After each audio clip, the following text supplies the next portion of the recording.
Di dalam sebuah ayat Quran, ketika Allah menceritakan keadaan orang-orang yang didatangi malaikat atau keadaan mereka yang telah dicabut nyawanya, mereka mengatakan, "Ya Rabbi, laula akhartani ila ajalin qarib fa asaddaq wa aku minas shalihin."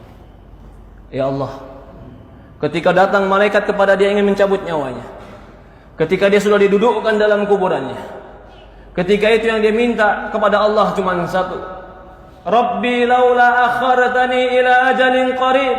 Ya Allah, kalau seandainya Kau berikan aku kesempatan sedikit lagi, berikan aku kesempatan hidup sedikit lagi, fa asaddaqu wa aku minas shalihin, aku akan bersedekah dan aku akan menjadi orang soleh.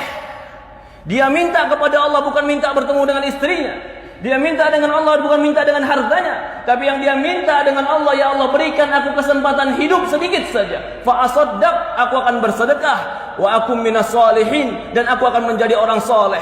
Yang mereka minta, mereka akan menjadi orang soleh. Yang mereka minta, ya Allah berikan aku waktu untuk taubat. Yang mereka minta, ya Allah berikan aku waktu untuk kembali kepadamu. Yang mereka minta, ya Allah berikan aku waktu untuk menjadi orang yang menegakkan sholat. Apa jawaban Allah? Kalla, tidak akan pernah. Jika telah datang ajaluha, ajalnya, la yastaqdimuna sa'atan wa la yasta'khirun. Tidak akan pernah diakhirkan walaupun sesaat, dan tidak akan pernah dicepatkan walaupun sesaat. Inilah para ulama mengatakan, kesempatan hidup dalam ibadah itulah kesempatan yang terbaik. Ketika Allah berikan kita usia 30 tahun hidup, maka itu kesempatan yang terbaik. Ketika Allah berikan kita usia 40 tahun hidup, maka itu kesempatan yang sangat besar. Ketika Allah berikan kita kesempatan 50 tahun hidup, apakah tidak ada waktu kita untuk kembali kepada Allah Subhanahu wa taala? Ketika Allah berikan kepada kita kesempatan hidup, maka pergunakan kehidupan kita untuk kembali beramal soleh kepada Allah. Tidak ada yang kekal, tidak ada yang hebat. Sehebat apapun manusia akan dimakan oleh cacing. Tidak ada yang kekal di dunia ini kecuali kematian akan datang kepada kita. Kullu nafsin dha'iqatul maut. Semua jiwa pasti mati. Maka tidak ada yang pantas kita sombongkan, tidak ada yang pantas kita lupakan, kecuali kita membawakan perbekalan ketemu Allah Subhanahu wa taala. Fatazawwadu fa inna khaira zadi taqwa.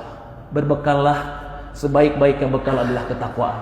Perhatikan tadi ketika kita membaca dalam sebuah ayat Al-Quran, ketika didatangkan dia waltaqatis syaqqa bisyaq, ketika dicabut nyawanya, lalu apa yang terjadi? Betis dengan betisnya bertemu, semua badannya kram. Kenapa dia lakukan? Fala saddaqa wala shalla. Allah sebutkan sebabnya.